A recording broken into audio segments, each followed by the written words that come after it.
जय श्री राम।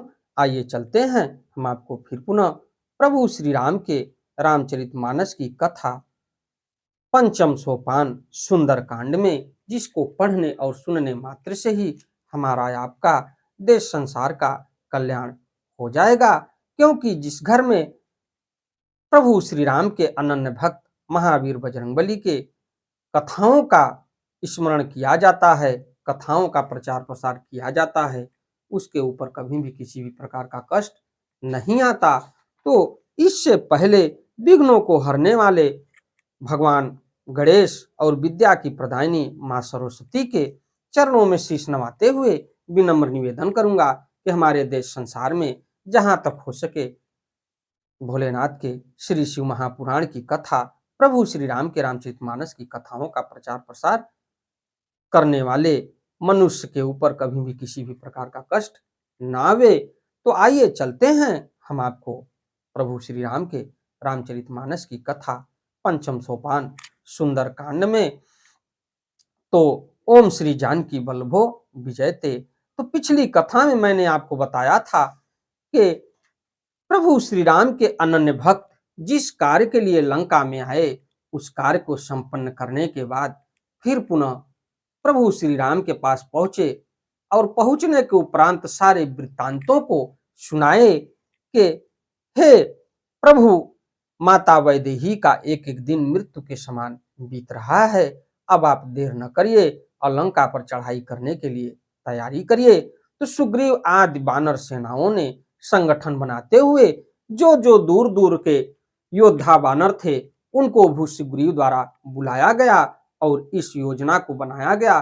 तो इधर देखा जाए तो प्रभु श्री राम समुद्र तट पर कूच कर चुके हैं, पहुंच चुके हैं। और उधर देखा जाए तो लंकापति रावण को उनके छोटे भाई विभीषण ने बहुत सारे बातों को समझाया कि आप माता सीता को उनको वापस कर दीजिए, वो नर नहीं है, साक्षात नारायण है, नहीं तो हमारे लंका का पूरा सर्वनाश हो जाएगा।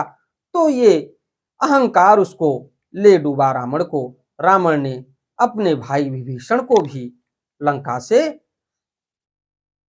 प्रहार, पैरों से प्रहार करके उसे बाहर निकाल दिया कि जा तू उसी मनुष्य और उसी जो है कि भिक्षा मांगने वाले मनुष्य की सेवा कर, खाता है मेरा और जपता है उस बनवासी का, तो जा तू उस बनवासी के पास ही रह, हमारे यहाँ तुम्हारे लिए कोई स्थान नहीं है।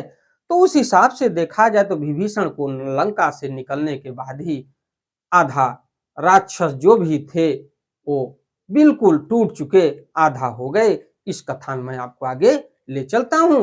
तो मेरे नगर में रहकर प्रेम करता है और तपस्वियों यानी प्रभु श्री राम के प्रति कहा रावण ने, मूर्ख उन्हीं से जा मिल और उन्हीं को नीति बता। ऐसा कहकर रावण ने उन्हें लात मारी, परंतु छोटे भाई विभीषण ने मारने पर भी बार बार उसके चरण ही पकड़े, यानी रावण के।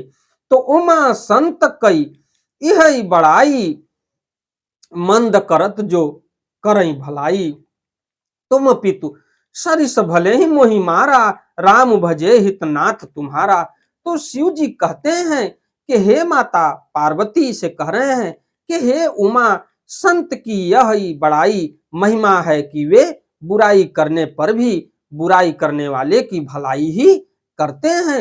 विभीषण जी ने कहा आप मेरे पिता के समान हैं, मुझे मारा सो तो अच्छा ही किया, परंतु हे नाथ आपका भला श्री राम जी को ही भजने में ही है। तो आप हमको, ये विभीषण कह रहे हैं कि आप हमको मारे पिता के समान आप बड़े हैं, अच्छा किए, लेकिन आपका हमारा जो भी भलाई है वो प्रभु श्री राम के श्री चरणों में रहने से ही होगा। सचिव संग लय नभ पथ गयऊ, सब ही सुनाई कहत अस भयऊ। इतना कहकर विभीषण अपने मंत्रियों के साथ लेकर आकाश मार्ग में गए और सबको सुनाकर वे ऐसा कहने लगे, राम सत्य संकल्प प्रभु सभा काल बस तोर, मैं रघुवीर शरण अब जाऊं देहूं जनिखोर।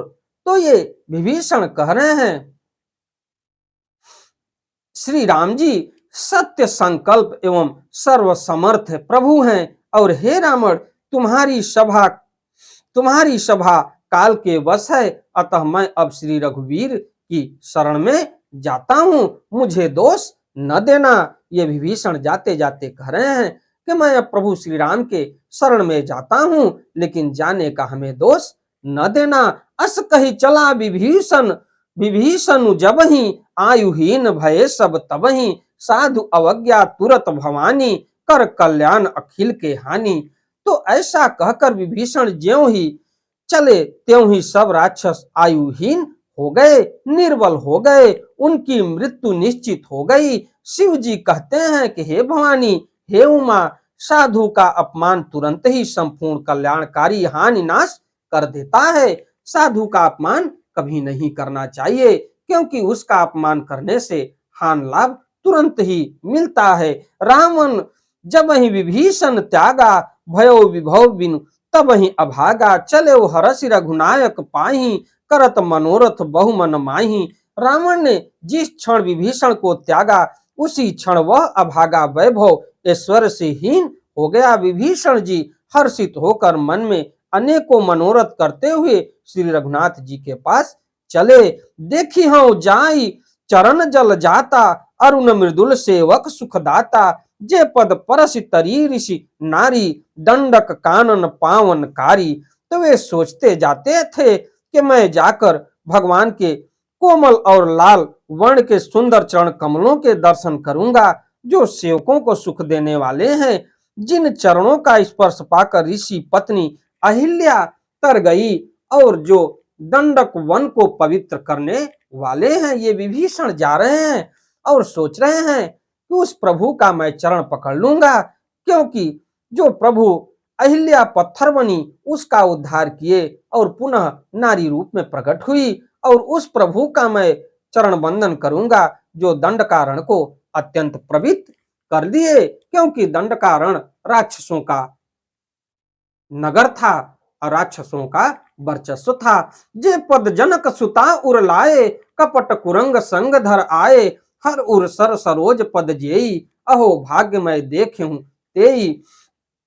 तो जिन चरणों को जानकी जी ने हृदय में धारण कर रखा है, जो कपट मृग के साथ पृथ्वी पर उसे पकड़ने को दौड़े थे, और जो चरण कमल साक्षात शिव जी के हृदय रूपी सरोवर में विराजते हैं, मेरा अहो भाग्य है कि उन्हीं को आज मैं देखूंगा। और मन ही मन विभीषण प्रसन्नचित होके प्रभु श्री राम के शरण में जा रहे हैं। जिन पायन के पादुकनि भरत रहे मन लाई, ते पद आज बिलो की हूं इन नयनन अब जाय। तो जिन चरणों की पादुका को भरत जी ने अपना मन लगा कर रखा है, आहा, आज मैं उन्हीं चरणों को अभी जाकर इन नेत्रों से देखूंगा। यही विधि करत सप्रेम विचारा, आयो सपदि सिंधु यही पारा, कपिन विभीषण आवत देखा, जाना को रिपुदूत विशेषा। तो जब विभीषण समुद्र पार करते समय जब प्रभु श्री राम के पास पहुंचने वाले थे आकाश मार्ग से, तो वहां पर जो भी ऋक्षराज जामवंत और अन्य वानर सेना देखे तो ये सोचने लगे कि ऐसा तो नहीं है कि कोई गुप्तचर आ रहा है हमारा भेद लेने के लिए। उन्हें देखते ही ये लोग अपने मन में विचार करने लगे। तो इस प्रकार प्रेम सहित विचार करते हुए शीघ्र ही समुद्र के इस पार जिधर श्री राम जी की सेना थी आ गए। वानरों ने विभीषण को आते देखा तो उन्होंने जाना कि शत्रु का कोई खास दूत आ रहा है। ताहि राखि कपीस पहि आए, समाचार सब ताहि सुनाए, कह सुग्रीव सुनौ रघुराई, आवा मिलन दशानन भाई। तो विभीषण को सिर्फ महावीर बजरंगबली के अलावा कोई नहीं जानता था। सर्वप्रथम विभीषण को अगर जानने वाला कोई था तो महावीर बजरंगबली ही थे, उसके अलावा विभीषण को कोई नहीं जानने वाला था। तो विभीषण का पूर्ण परिचय महावीर बजरंगबली ही प्रभु को सुनाते हैं। तो प्रभु श्री राम जी ने कहा, हे मित्र, तुम क्या समझते हो, तुम्हारी क्या राय है? बानर राज सुग्रीव ने कहा, हे महाराज, सुनिए, राक्षसों की माया जानी नहीं जाती। यह इच्छानुसार रूप बदलने वाला छली न जाने किस कारण आया है। तो उस हिसाब से देखा जाए तो उन्हें पहरे पर ठहरा कर वे सुग्रीव के पास आए और उनको सब समाचार कह सुनाए। सुग्रीव ने श्री राम जी के पास जाकर कहा, हे रघुनाथ, सुनिए, रावण का भाई आपसे मिलने आया है। तो कह प्रभु सखा बूझिए काहा, कह कपीस सुनऊ नर नाहा, जानी न जाई निशाचर माया, काम रूप के ही कारण आया। तो ये आपस में मंत्रणा कर रहे हैं बानर राज सुग्रीव और अन्य बानर कि ये कोई हम लोगों का भेद लेने के लिए आया है। तो प्रभु श्री राम जी ने कहा, हे मित्र, तुम क्या समझते हो, तुम्हारी क्या राय है? बानर राज सुग्रीव ने कहा, हे महाराज, सुनिए, राक्षसों की माया जानी नहीं जाती। यह इच्छानुसार रूप बदलने वाला छली न जाने किस कारण आया है। भेद हमार लेन सठ आवा, राखिय बांधि मोहि असभावा, सखा नीति तुम नीक विचारी, मम पन शरणागत भयहारी। जान पड़ता है कि यह मूर्ख हमारा भेद लेने आया है, इसलिए मुझे तो यही अच्छा लगता है कि इसे बांध रखा जाए। श्री राम जी ने कहा, हे मित्र, तुमने नीति तो अच्छी विचारी है, परंतु मेरा प्रण तो है कि शरणागत के भय को हर लेना चाहिए। सुन प्रभु वचन हरस हनुमाना, शरणागत बच्छल भगवाना। तो मैं आपको पीछे भी बताया था कि विभीषण को जानने वाले कोई थे तो महावीर बजरंगबली ही थे, उनके अलावा विभीषण को कोई जानने वाला नहीं था। क्योंकि अशोक वाटिका में सर्वप्रथम अगर किसी से भेंट हुआ तो नारायण के सच्चे भक्त विभीषण से ही भेंट हुआ। तो प्रभु के वचन सुनकर हनुमान जी हर्षित हुए और मन ही मन कहने लगे कि भगवान कैसे शरणागत वत्सल, शरण में आए हुए पर पिता की भांति प्रेम करने वाले हैं। शरणागत कहूं जे तजहि, निज अनहित अनुमान, ते नर पावर पापमय, तिन्हि बिलोकत हानि। तो श्री राम जी फिर बोले, जो मनुष्य अपने अहित का अनुमान करके शरण में आए हुए का त्याग कर देता है, वे पामर क्षुद्र है और पापमय है, उन्हें देखने में भी हानि है, पाप लगता है। तो कोटि विप्रबध लागहि जाहु, आए शरण तजहु नहीं ताहु, सन्मुख होई जीव मोहि जबहि, जन्म कोटि अधि नासहि तबहि। तो जिस करोड़ों ब्राह्मणों की हत्या लगी हो, शरण में आने पर मैं उसे भी नहीं त्यागता। जीव ज्यों ही मेरे सम्मुख होता है, त्यों ही उसके करोड़ों जन्मों के पाप नष्ट हो जाते हैं। प्रभु श्री राम कह रहे हैं कि हजारों करोड़ों अगर ब्राह्मणों का वध करने वाला भी मेरे पास कोई आता है तो मैं उसे शरणागत देता हूं और उसे क्षमा करता हूं। तो पापवंत कर सहज स्वभाव, भजन मोर तेहि भाव न काऊ, जौ पे दुष्ट हृदय सोई होई, मोरे सन्मुख आव की सोई।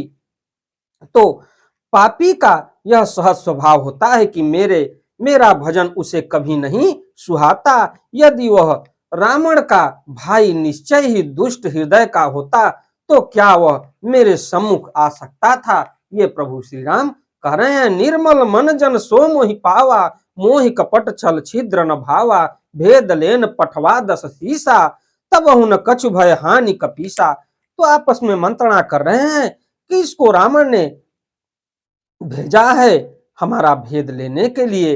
तो आगे की कथा में देखा जाए तो जो मनुष्य निर्मल मन का होता है वही मुझे पाता है, मुझे कपट और छल छिद्र नहीं सुहाते। यदि उसे रावण ने भेद लेने के लिए भेजा है तब भी हे सुग्रीव, अपने को कुछ भी भय या हानि नहीं है। जग महु सखा निशाचर जेते, लक्ष्मण हन हनई निमिष महु तेते, जो सभिद आवासर नाई, रखी हूं ताहि प्राण की नाई। क्योंकि हे सखे, जगत में जितने भी राक्षस हैं, लक्ष्मण और लक्षण भर में उन सबको मार सकते हैं, और यदि वह भयभीत होकर मेरे शरण में आया है तो मैं उसे प्राणों की तरह रखूंगा। ये प्रभु श्री राम कह रहे हैं। उभय भांति तेहि आनहु, हंसी कह कृपा निकेत, जय कृपाल कहीं कपि चले, अंगद हनु समेत। तो कृपा के धाम श्री राम जी ने हंसकर कहा, दोनों ही स्थिति में उसे ले आओ। तब अंगद और हनुमान जी सहित सुग्रीव जी और कृपालु श्री राम जी की जय हो कहते हुए चले। इसी के साथ मैं अपनी वाणी को विराम देता हूं। अगली कथा में मैं आपको ले चलूंगा कि महाराज विभीषण किस प्रकार से प्रभु के श्री चरणों में जाते हैं और किस प्रकार से पूरे लंका नगरी का वृत्तांत कहते हैं और किस प्रकार से अपने दुखों को प्रभु से कहते हैं कि रावण ने किस प्रकार से तिरस्कार विभीषण का किया, और विभीषण को लंका से निकलने के बाद ही आधी सेना और जो भी राक्षस राक्षसी थे वो निहायत ही समझ गए थे कि हमारी अब मृत्यु निश्चित है। तो अगर हमारी कथा, हमारी वीडियो आपको अच्छी लगे तो वीडियो को लाइक करिए, शेयर करिए, चैनल को सब्सक्राइब करिए, बेल आइकन दबाना न भूलिए, जिससे हमारी कोई भी महत्वपूर्ण धार्मिक वीडियो आप तक शीघ्र पहुंचे। आपका दिन मंगलमय हो, आपका स्नेह और प्रेम हमको इसी तरीके से मिलता रहे। शाम के टाइम आपको भोलेनाथ के श्री शिव महापुराण की कथा मिलती है, जो 8:30 से आपके मोबाइल पर, आपके चैनल पर जाता है। और सवेरे ब्रह्म मुहूर्त में देखा जाए प्रभु श्री राम के रामचरितमानस की कथा जाता है। तो आप हमारे वीडियो को देखिए और जो भी हो सके तो प्रभु श्री राम के श्री चरणों में समर्पित होइए। चलते चलते एक बार प्रेम से बोलिए, प्रभु श्री राम की जय हो, प्रभु श्री राम की जय हो, प्रभु श्री राम की जय हो, महावीर बजरंगबली की जय हो, महावीर बजरंगबली की जय हो, महावीर बजरंगबली की जय हो। धन्यवाद।